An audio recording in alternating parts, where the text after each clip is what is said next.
Hablando con Rilo. Música, política, deportes, emprendimientos, arte, sucesos y mucho más. Hablando con Rilo. 17 con 8 minutos. Esto es Hablando con Rilo por la RZ. Y estoy con un invitado muy especial y muy particular. Él es Iván Fraser. ¿Cómo estás, Iván? Bienvenido. ¿Qué tal, Rilo? ¿Cómo estás? Primero me asusté, no sabía, cuando me mandaste el mensaje, digo, ¿es Elo Podcast? No, pará, es Rilo, puedo ir, no hay problema. Sí, si no era más complicado, te iban a, Claro. a poner en situaciones comprometedoras. Bueno, Iván, vamos a hablar un poco de ti, vamos a conocerte, bien, vamos a aprovechar este espacio y luego vamos a hablar de todos estos temas que tú mismo dentro de tus redes siempre abordas, pero de una manera muy particular que es desde el humor. Y eso es algo que particularmente a mí también me agrada mucho y vamos a hacer que el público también lo sepa. Entonces, empecemos contigo, con dónde naciste, dónde creciste, cómo te formaste. Entiendo que eres contador, que eres administrador de empresas, Sí, ¿verdad? licenciado. Pero trabajas en un estudio contable. Tengo un estudio contable con mi hermano. Ok. Y en base a eso, cuéntanos un poco cómo te formas y cómo llegas hasta el lugar donde hoy estás. Bueno, primero, buenas tardes a todos, ¿no? Buenas tardes. Nací en Capital, una familia clase media, cerca de la cancha de Vélez. Ahí vi que un chico de producciones de Vélez, así que ya arrancamos bien. Fui a un colegio público hasta primer grado, si mal no recuerdo. Después, a partir de segundo grado, ya pasé a un colegio privado de ahí cerca de casa.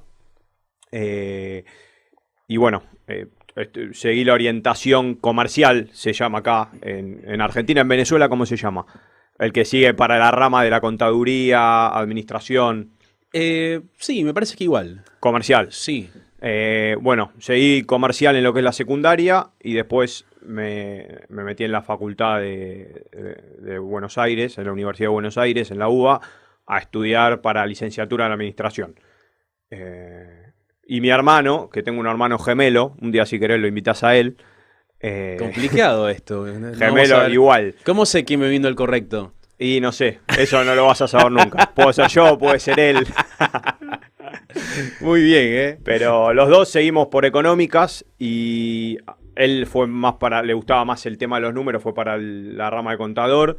Yo no me decidía, porque hay una realidad, a los 18 años, viste, sos medio capaz chico para elegir la carrera que después te va a hacer trabajar y vas a vivir el resto de tu vida de eso. Totalmente. Es difícil, y a los 18 tenía, para que te des una idea, yo estaba entre profe de educación física, licenciado de turismo, administrador de empresa, o sea, una mezcla, viste, no sabía qué hacer. Bueno, fui por administración, que me parecía como más amplio.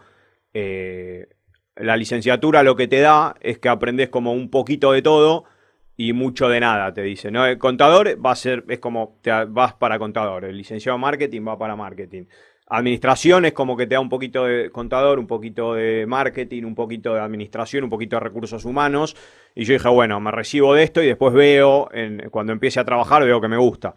Y bueno, cuando empecé a trabajar, entramos los dos a un estudio contable con mi hermano, que fue muy gracioso porque entró él en un estudio contable chico del barrio y a los 2 meses necesitaban otra persona. Y mi hermano dijo, yo tengo un hermano gemelo que puede venir. O me hace la suplencia de última. Claro, viste. Y la contadora dijo, bueno, a ver, tráelo. Y no hice en entrevista, me acuerdo que llegué, me saludó, vio que era igual a mi hermano y dijo, debes de laburar igual que tu hermano y tu hermano labura bien. Así que ese es tu escritorio y ahí arranqué. Y bueno, ahí laburé un año y después pasé a un estudio contable multinacional que se llama Deloitte, que bueno, ahí tuve 5 años, que eso fue como la base, lo que me dio la base para después poder abrirme con mi hermano, porque ahí es un lugar donde trabajás mucho, pero aprendés también muchísimo, ¿viste?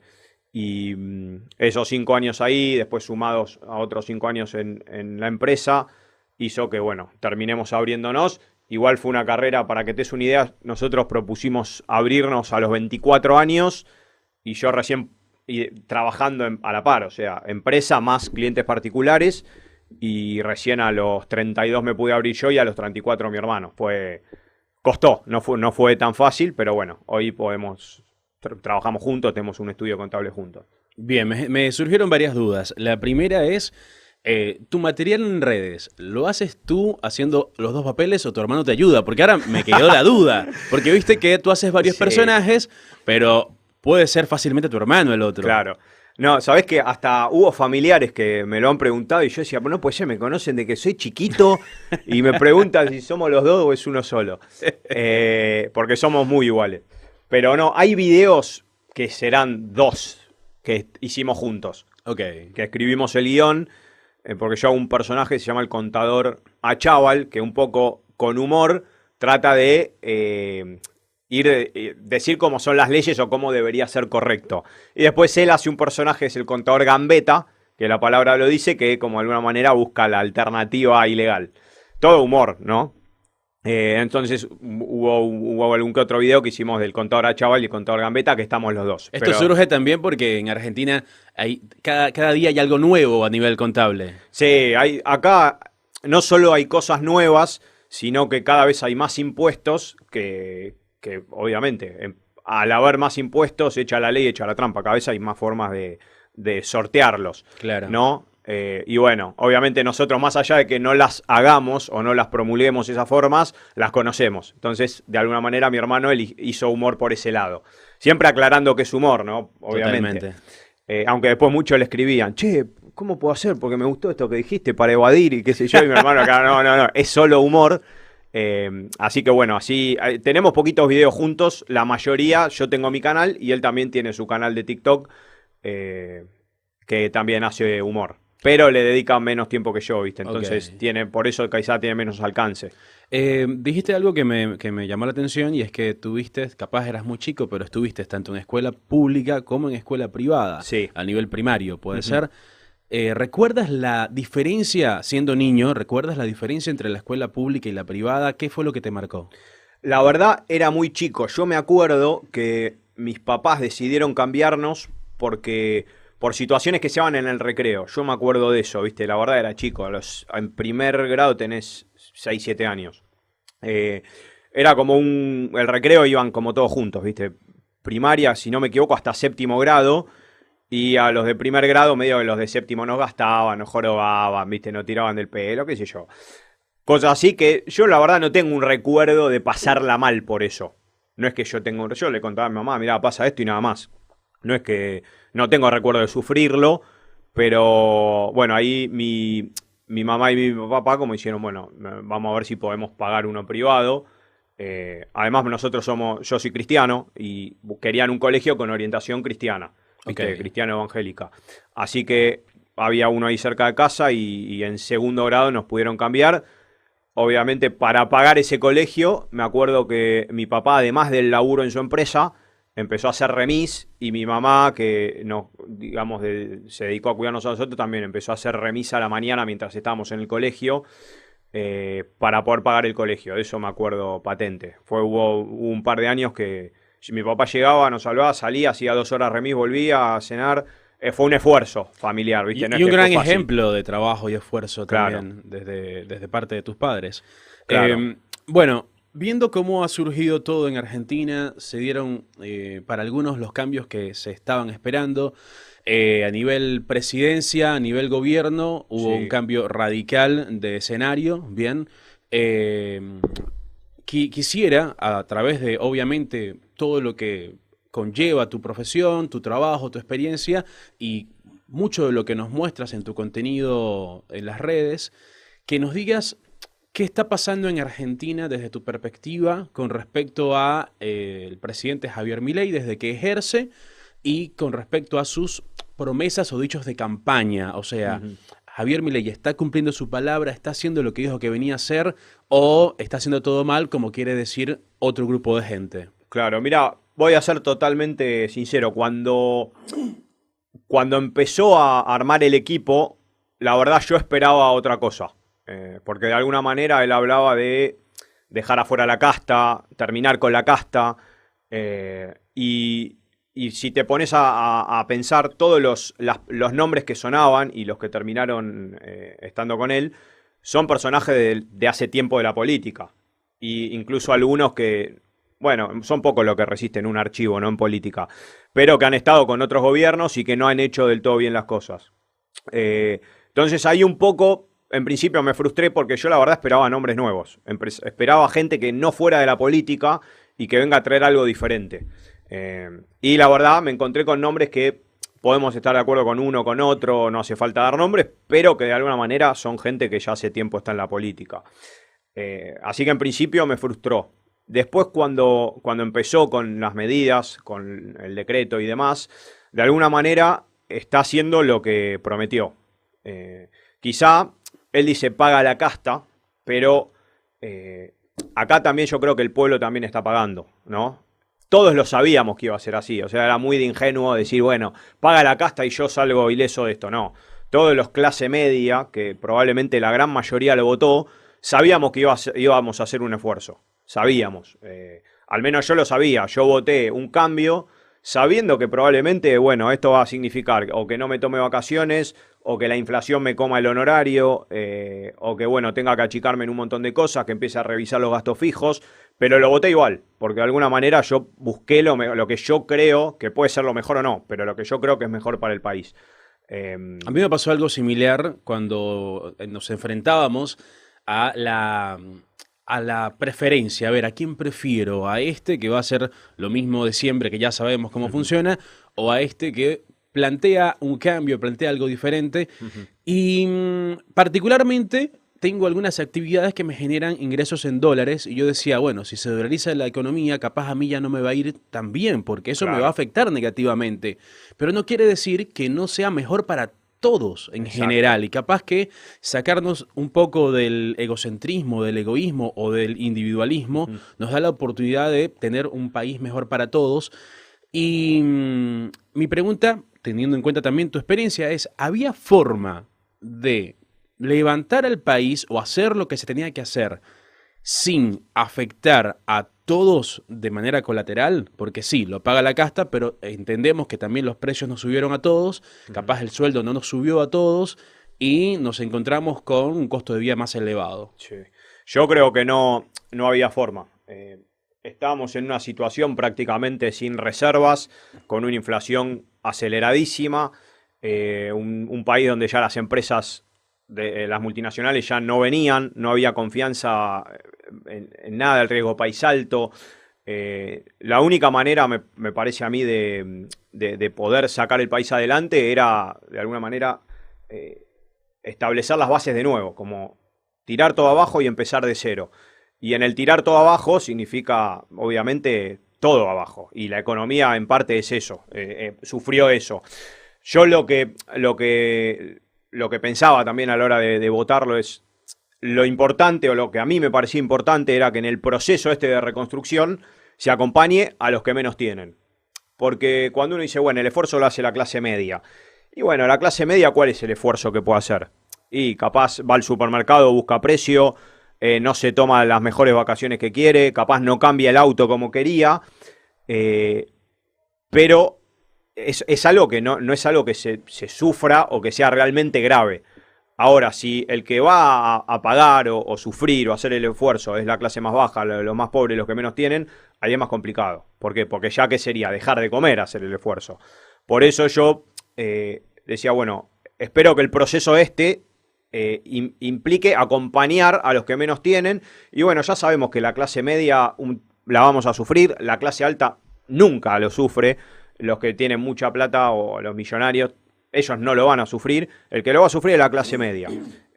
Mientras el esfuerzo lo haga la clase media de alguna manera, creo que el proceso se puede dar bien y puede ser un proceso de 4 años que incluso renueve por otros 4 y que Argentina entre en el crecimiento y demás. Si no se acompaña, creo, adecuadamente a los que menos tienen, ahí es donde puede haber un caos social y te diría ni siquiera terminar el gobierno.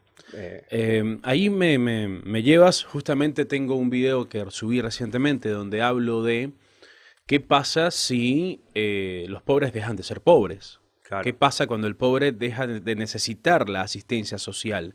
Deja de necesitar la asistencia estatal. Bien. Y muchas personas me decían, bueno, pero ¿qué qué incomprensivo eres. Bueno, la verdad es que no me parece incomprensivo. Yo entiendo que en algún momento el pobre tiene que dejar de ser pobre. Sí. Y yo creo que el trabajo del Estado, más allá de solo darle de comer todos los meses, es darle la manera de que él pueda sustentarse solo y no depender más de que el Estado le dé un plan, de que el Estado le dé un bono, un subsidio. Y yo creo que es una meta que debería tener siempre el gobierno, de decir, bueno, hagamos que los pobres dejen de ser pobres. Claro. ¿Por qué? Entendemos que gobiernos anteriores utilizaban a los pobres como una herramienta estratégica de obtención de votos. Exacto. Entonces sí, te doy ciertas cosas, cuando vienen las elecciones te doy un poquito más, así te emocionas y me votas. Pero realmente yo lo que considero es que en algún punto el pobre tendría que dejar de ser pobre y dejar de necesitar la asistencia social estatal. Comparto, pero creo que acá hay un tema en Argentina cultural y también que tiene que ver con el contexto de cada uno, que yo creo que hay un porcentaje que, más allá de que les des las herramientas y demás, cognitivamente no están preparados para salir a trabajar. Quizás sí pueden tener alguna changa, algo de 2 horas, 3, 4, pero hay que convivir con la idea, que a muchos les cuesta, de que hay un porcentaje que vos le podés dar la caña, viste que se dice, dar la caña de pescar en lugar del pescado. Le podés dar todas las herramientas como para que salga adelante, le podés dar una casa, le podés dar dignidad, le podés dar ropa, le podés dar todo. Igual así todo culturalmente y también quizá porque, algunos porque no se alimentaron del todo bien de chicos, otros porque tienen determinado vicio o adicción y demás, no van a salir a trabajar. Y yo creo que eso es clave aceptarlo y entender que inevitablemente, por más que quieras, va a haber gente que si no asistís se muere de hambre.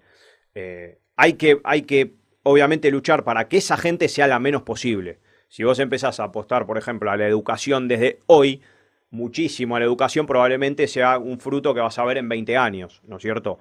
Entonces creo que viene un poco la mano por ahí.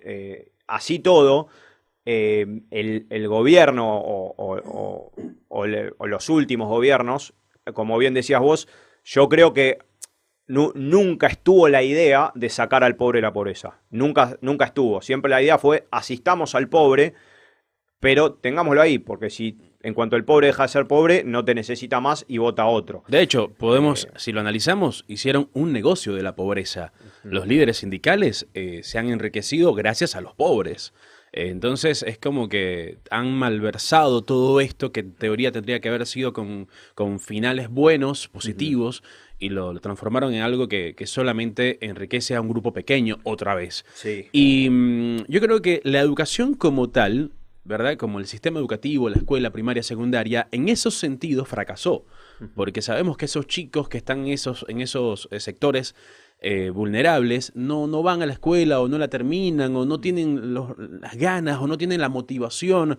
Entonces yo creo que lo que tendría que pasar acá es una capacitación laboral y financiera directamente. O sea, enseñarles a trabajar y a ganar dinero y a administrarse. Sí, eso yo creo que incluso hay chicos, a mí me tocó ir a Chaco hace unos años y fuimos a ayudar con la iglesia donde voy a un hogar, ¿viste? A un hogar de niños.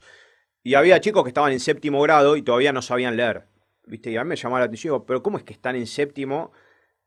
A nivel que fuimos y les enseñamos el abecedario y estaban en 7º grado. Claro, vos cuando ahondás un poquito eran chicos que no se habían alimentado bien de chicos y demás, por más voluntad que tenían, no tenían la capacidad, ¿viste? De aprender.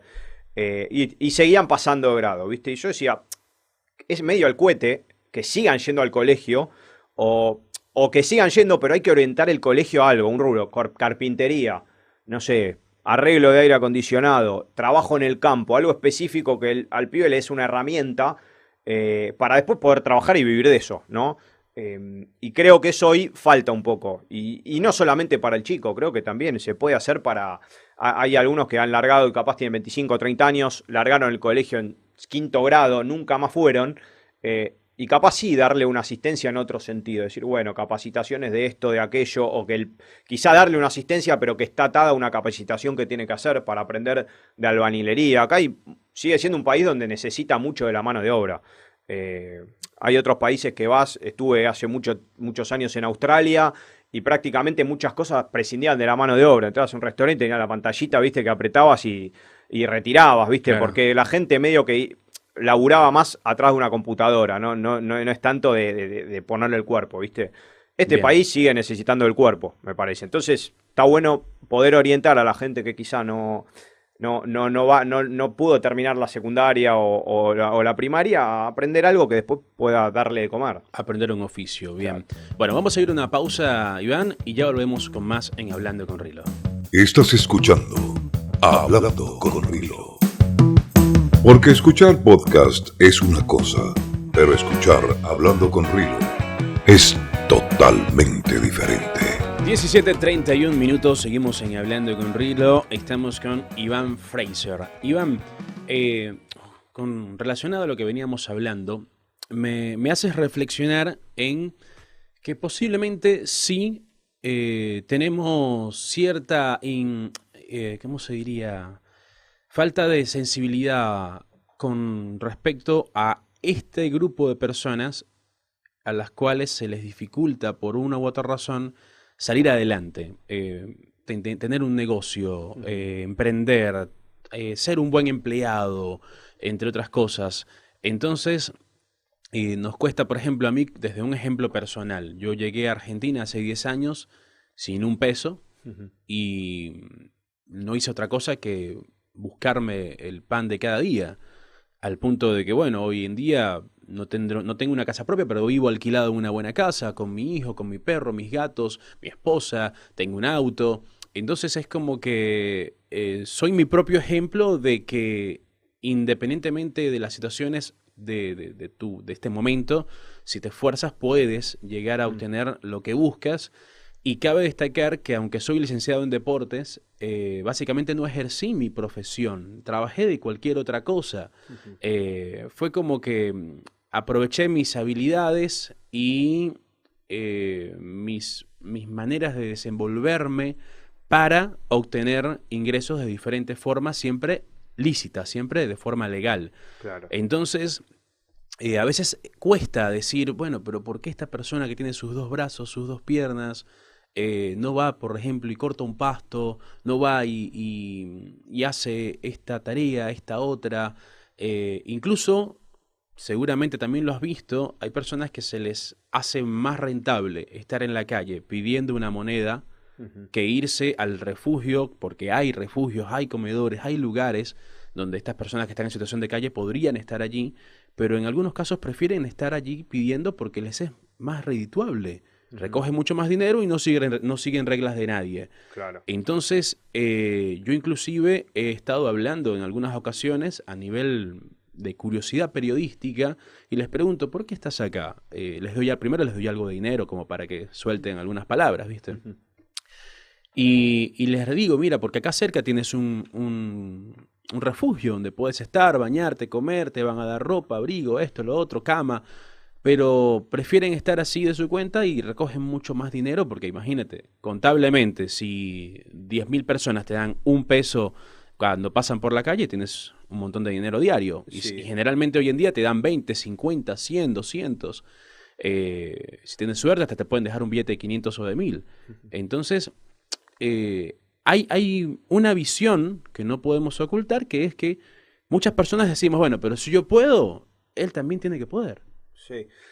Es muy difícil ponerse en la piel cuando a mí nunca me tocó pasar hambre o no tener un techo. La verdad, siempre tuve de alguna manera todo servido. O sea, de hecho, podría no haber trabajado y terminar la facultad solamente estudiando. Fue más por una idea mía de que quería trabajar y tener mi plata.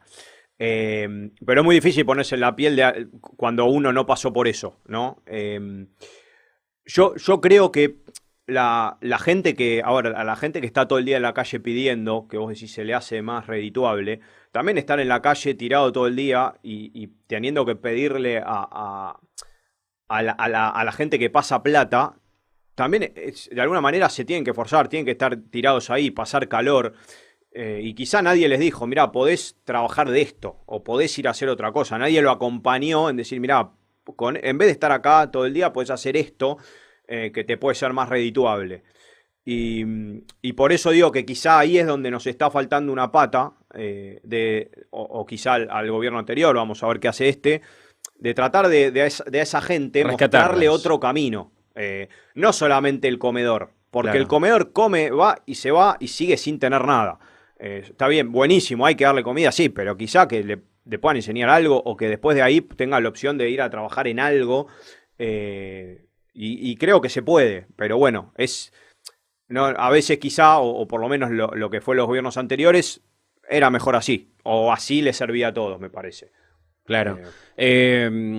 Hoy en día, con todo lo que está pasando a nivel financiero, a nivel económico, ¿qué recomendarías a la gente hacer o acomodar en sus finanzas? Entendemos que la vida está más costosa. Entonces, ¿cuál sería la solución antes de simplemente tener una mente pesimista? Yo te digo lo que hice yo. Yo lo primero que hice cuando asumió Milei, yo dije, bueno, ya sabemos que lo que viene, que creo que si hubiera ganado otro candidato hubiera sido igual. Porque de alguna manera la inflación de un 30% en diciembre era esperable y ahora parece que en enero, febrero va a ser porcentajes parecidos, incluso más. Ya al saber eso que nos esperaba, obviamente yo agarré y dije, bueno, lo primero que hice fue revisar gastos fijos. Dije, bueno, a ver, ¿qué puedo mantener? ¿Qué puedo sacar? Después, obviamente, a la hora de ir al supermercado, hay cosas que ya antes las agarraba y ahora veo el precio, veo si tiene descuento, si no, veo si lo agarro, si no. Y después, obviamente, pensando a futuro, obviamente, hoy yo creo que en Argentina el que hace la diferencia es el que consigue algo que pueda ganar en dólares. Entonces, hay determinados rubros o determinadas profesiones, sobre todo lo relacionado a los sistemas, el diseño multimedial y demás, que es más fácil. Quizá en mi profesión es más difícil. Así que bueno, obviamente empecé a buscarle la beta de poder quizá dar asesoramiento para otro país y demás, como para ver si de alguna manera puedo recomponerme de esa manera. Pero bueno, yo tengo herramientas que probablemente otros no tengan, ¿viste? Claro. No es que no cualquiera puede decir, bueno, listo, ahora agarro y busco un cliente, no sé, en Paraguay o en Chile, ¿viste? No es tan fácil. Así que bueno, la realidad es que lamentablemente en esta situación hay que tratar de cuidar el bolsillo y obviamente es el momento donde hay que esforzarse, porque lo que te falta lo tenés que conseguir de otra manera y bueno, a veces hay que laburar un poco más y creo que hoy a muchos les va a tocar eso, para poder mantener al menos el nivel de vida o no bajarlo demasiado. Y el tema criptomonedas, el mundo cripto, obviamente tiene años en el mercado, tiene años que apareció, pero parece que recientemente es como mucho más popular y obviamente esto va a seguir aumentando en popularidad a medida que pasan los años. Entiendo que tienes una base importante en tema cripto y ¿no sería esto una buena estrategia de, no sé, capacitemos a los jóvenes en cripto? Sí. Porque ¿se puede vivir del cripto? Bueno, tengo clientes que se dedican a eso, a hacer trading.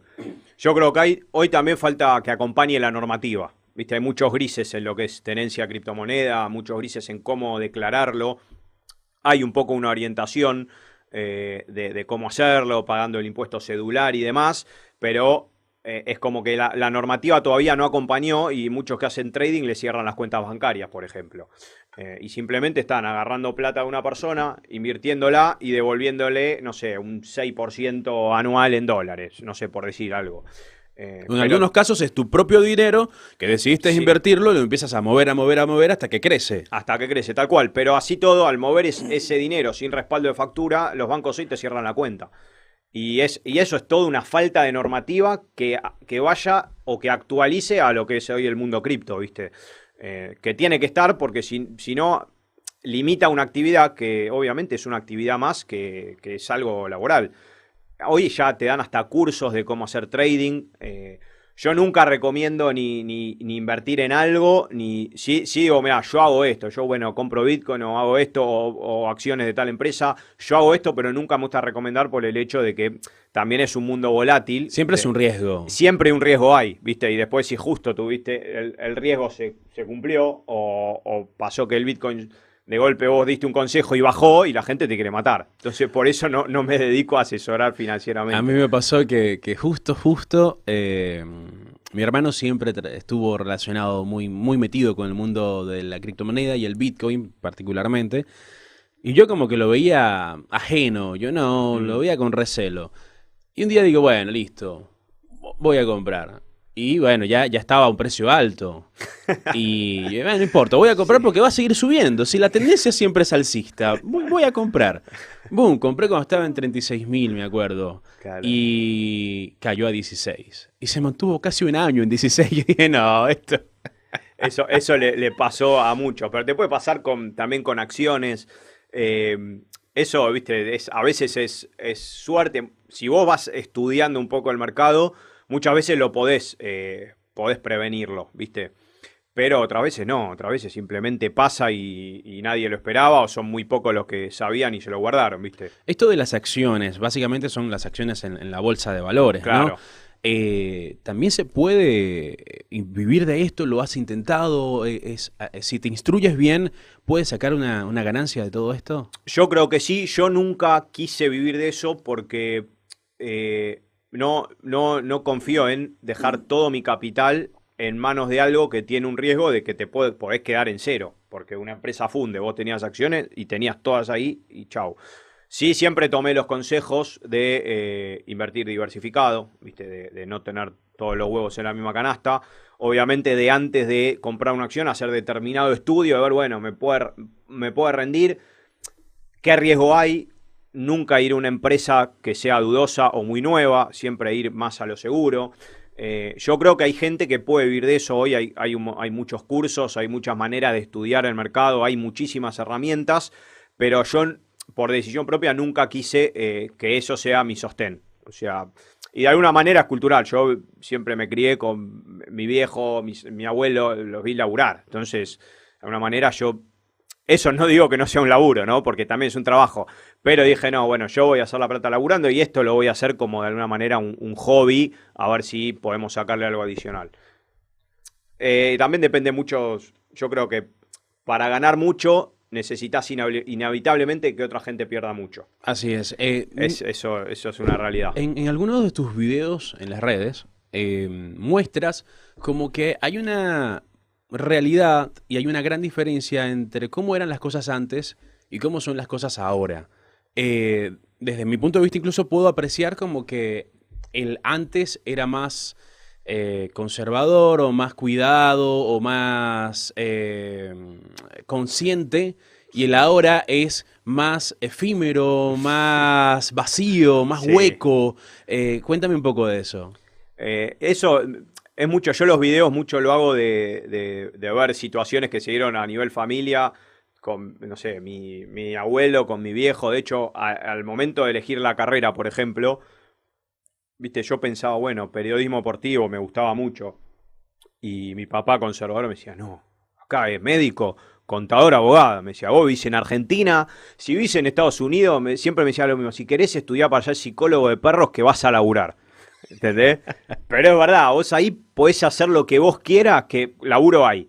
Dice, esto es Argentina, acá, dice, médico, abogado, contador, después estudiar lo que vos quieras, dice. Obviamente yo decía, bueno, estaba ahí en la incógnita y él me decía, por ejemplo, bueno, si vos estudiás una carrera que, por ejemplo, no sé, periodismo deportivo, yo no te la voy a pagar, pues eso es en facultad privada, no hay en la pública, ¿viste? Así que fíjate qué haces. Y bueno, un poco me fue persuadiendo, seguí eso. Y después, la verdad, tomé ese consejo porque dije, no está mal en este país tener algo seguro y después cualquier cosa estudiar otra cosa que quizás sea más atractiva. Yo creo que hoy los chicos, me toca mucho hablar con pibes de 18 años, 20, ya no piensan tanto en eso. Dicen, yo voy a estudiar lo que me gusta, después veo, me forzaré lo necesario para poder trabajar de eso, pero ya no es, bueno, vamos a la vaca atada, no, vamos, arriesguémonos y bueno, vamos a ver qué pasa, ¿viste? Y hay como otra mentalidad en eso y bueno, y también en lo que es la búsqueda de trabajo, en lo que es el gasto y el menos ahorro que antes. Se podría decir que esta nueva generación está de alguna u otra manera descuidando muchas zonas, muchos sectores, muchas cosas que tendrían que haberle dado más importancia y para mí incluso hay cierto riesgo en que no les importa su futuro, ¿puede ser? Claro. No sé si no les importa o quizás no les preocupa tanto como, Claro. como No le dan la antes. importancia que deberían. Claro, no le dan la importancia que deberían. Es como que ya no, vos hablás, no sé, yo aconsejo a un pibe y siempre el consejo me daban a mí, ¿cuál es? Y fíjate, la casa propia, ¿viste? La casa propia, no importa el auto, no, buscá primero la casa propia. Hoy el pibe te dice, para comprar una casa propia tengo que ahorrar, no sé, $60.000. ¿Cómo hago? ¿Entendés? ¿Qué voy a estar perdiendo mi vida por la casa propia? No, dicen, bueno, ya asumen que van a alquilar el resto de su vida. Claro. Y se dan otros gustos, ¿viste? Pues dicen, bueno, la vida hay que vivirla de alguna manera. En el mientras tanto, hasta que llegue la casa propia, la vida hay que vivirla, disfrutémosla. Y hay un poco esa mentalidad. Puede ser que esto viene también, es generado a nivel mediático, que son las películas, que es la música, que todo eso nos va haciendo cada vez más desprendidos. Sí, sí, acá uno de los programas más vistos hace tiempo, ahora capaz no tanto, era el de Tinelli, ¿viste? Y él terminaba siempre el programa con una frase. Era en un momento era el programa más visto de Argentina, lejos, ¿viste? Y tiraba una frase que era, y a pasarla bien, que de eso se trata, ¿viste?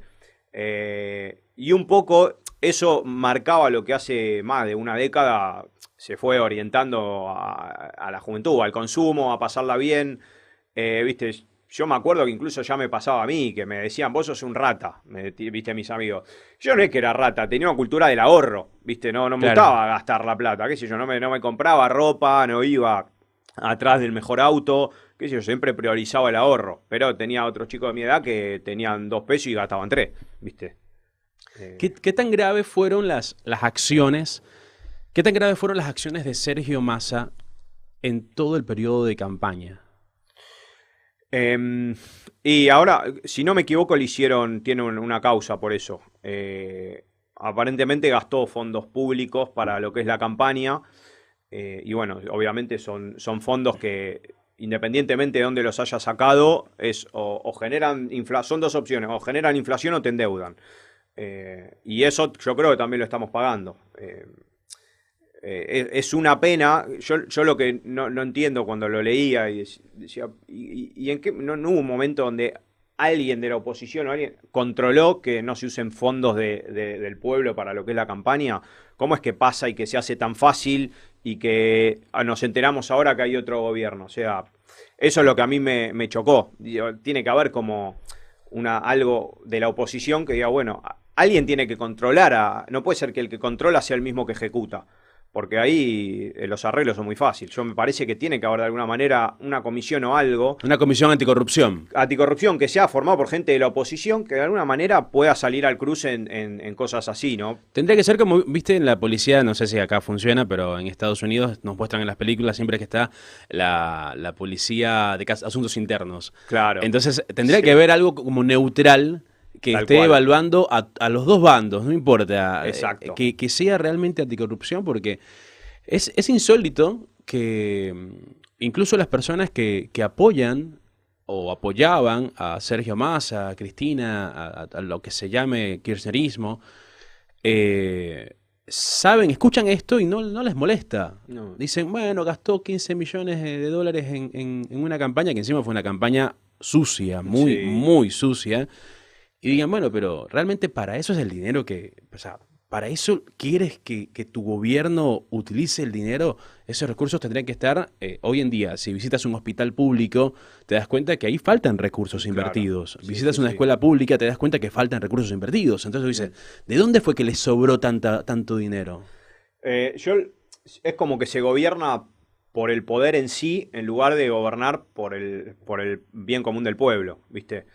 Y es más importante mantener incluso el poder que sacar adelante a toda quizá una clase baja o gente pobre que podría estar mejor, o mismo organismos públicos que podrían estar mucho mejor de lo que están, ¿viste? Pero para mí los pobres se dieron cuenta de que quieren dejar de ser pobres. Sí. Por eso muchos de los pobres votaron a Milei. Sí. Y yo Sí, creo sí, que hay gente que está despertando, que quiere algo diferente y que incluso están dispuestos a sacrificar un poco de lo que tengan o no tengan, pero quieren un futuro mejor, un futuro diferente, porque entendamos que hay pobres que tienen 60 años siendo pobres, Sí, que sí. tienen generaciones de pobreza. Sí, yo creo que, bueno, por eso ganó. No fue nada más el voto de, no sé, de la clase alta y la clase media. Hay mucha gente de menos recursos que lo votó porque no está conforme o porque se da cuenta que quizás sí tiene un plan, tiene esa asistencia, pero te das cuenta que está bien, con la asistencia te alcanza para comer y gracias. Necesitas otra clase de herramientas. Yo siempre lo he dicho, le dan lo suficiente para que sigan siendo pobres. Claro, exacto. Le dan lo justo para que sigan siendo pobres.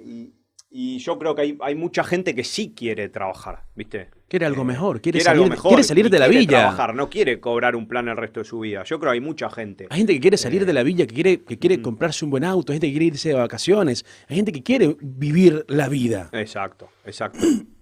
¿Cómo fue que de algo, de cosas malas, ¿verdad? De cosas terribles que le pasan al país, de cosas preocupantes, lograste hacer comedia? Justo recién leía un mensaje de mis amigos que decían, volvé al humor porque te van a linchar, me pusieron. Un poco empecé en la pandemia. Ok. Ahí la verdad, a mí me aumentó el trabajo en vez de bajarme. Quizás me bajaron las cobranzas porque los clientes no me podían pagar, pero sí me aumentó el trabajo. Tenía mucho trabajo y estaba, me acuerdo, en casa todo el día respondiendo mail, haciendo trámites para los clientes y demás. Y de alguna manera necesitaba como un despeje. Y ahí justo había surgido TikTok. Y empecé haciendo videos pavadas, ¿viste? Agarraba un audio y lo actuaba. Y después me di cuenta que me gustaba hacer más lo que era sketch de comedia. Sketch, situaciones de papá, hijo, familiares y demás. Cosas que había vivido joven, el antes y el después de los choques generacionales. Y en un momento se me ocurrió hacer un video con mi profesión, con cosas que veía yo que pasaban. El primer video que hice, que de hecho lo subió a las redes Javier Milei, lo subió hará 2 años, 2021 me parece que fue ese video. Que un día, Milei te subió un video, que era un video simple de un gallego que venía a poner una empresa y el contador le contaba todos los impuestos que iba a pagar, ¿viste? Y ese pegó mucho porque, bueno, ahí es como que de alguna manera, con humor, yo contaba de, bueno, mirá que te entran 100 pero te quedan 40, ¿viste? Y eso pegó mucho y como a la gente le gustó, me empezó a pedir más videos y bueno, empecé a hacer videos de comedia que yo digo, bueno, yo quería contar una realidad o que mucha gente se entere de algo que quizá no sabía, pero que no duela tanto, ¿viste? Entonces Con por humor. eso lo hice con humor y no... Muchos me decían, vos tenés que hacer en YouTube algo más serio, ¿viste? Dando un tutorial y qué sé yo. Y yo dije, mira, eso a mí me embola, ¿viste? No quería un tutorial. Yo quería hacerlo con humor y que la gente se quede viendo el video, pero aprenda. Y así como surgió hacer del contador a Chaval, que fue como el personaje que más pegó. No, y realmente te engancha porque lo miras y te ríes, porque entiendes que dentro de todo es un chiste que no es un chiste. Claro. Y de allí es como que te llevó solo, te obligó, te fue llevando a que siguieras haciendo contenido relacionado. Pero Claro. después te abriste también a esto de el antes y el después, el cómo Sí. era antes, cómo es ahora.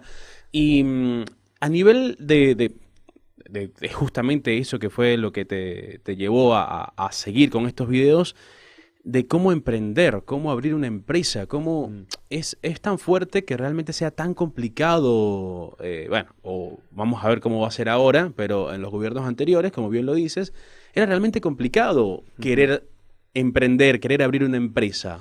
En el gobierno de Macri surgió un formato societario que hoy ya no se recomienda. Yo ya a un cliente no le recomiendo hacer ese tipo de formato, que eran las SAS, que era Sociedad Anónima Simplificada. Que era real, era muy fácil constituirla.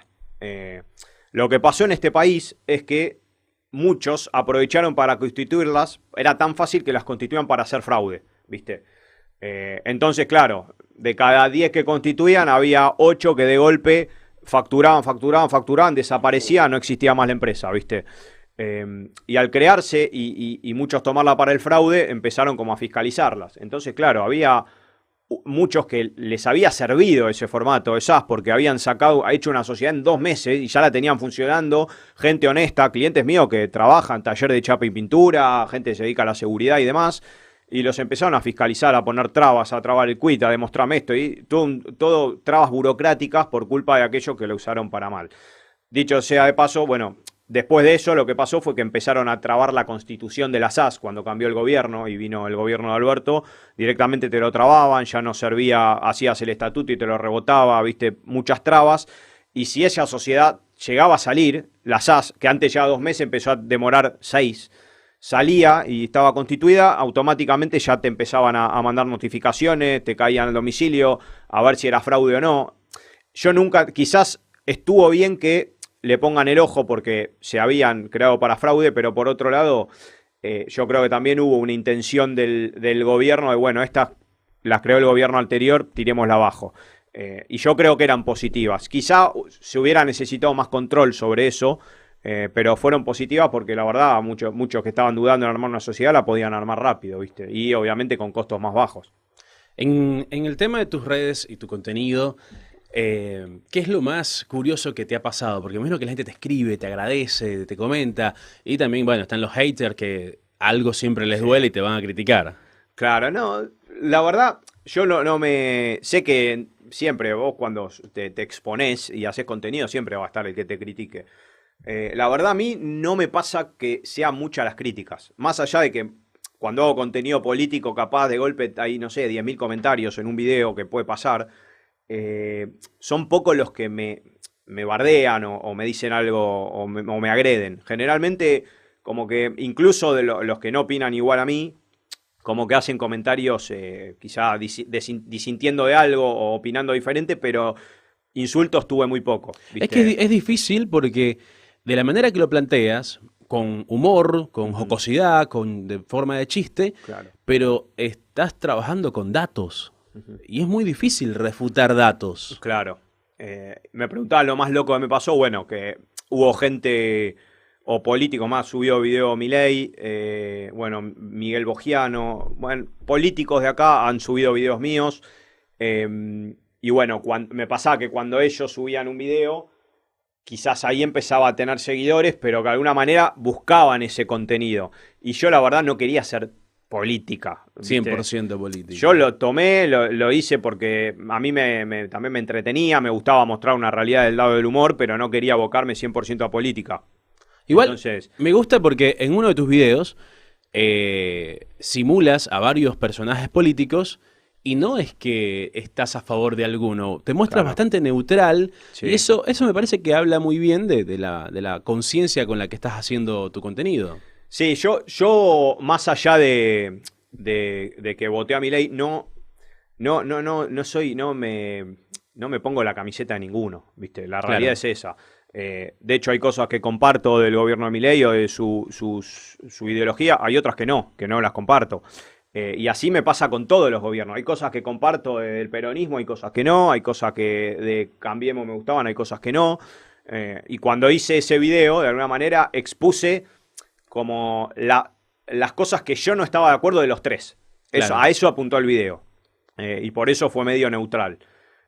Y eso, incluso mucha gente que ahí dije, bueno, yo hice ese video y dije, ahora me pegan todos, porque le pegué a Macri, le pegué a Milei, le pegué a Massa, le pegué a todo. Y no, o sea, fue todo lo contrario, como que recibí buena onda, se reían, Claro. no tuve, viste, insultos a mansalva, así que estuvo bueno.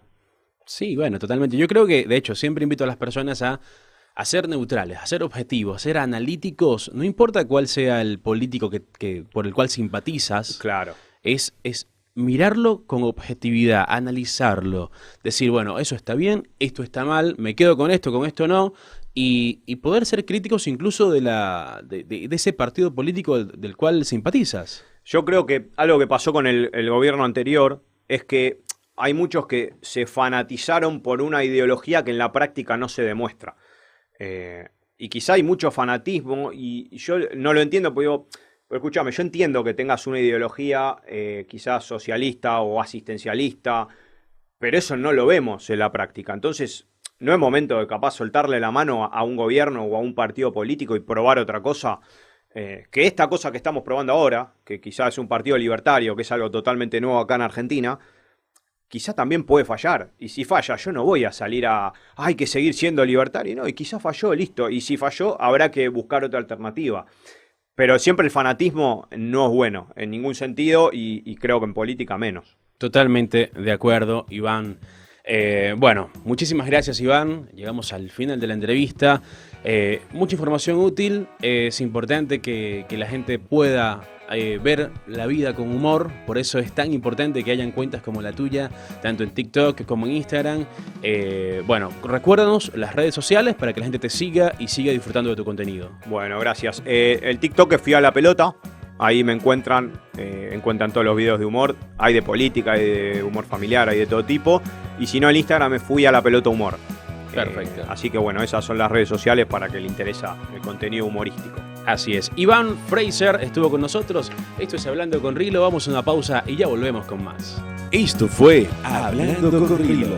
Nos despedimos. Hasta la próxima ocasión. Hablando con Rilo.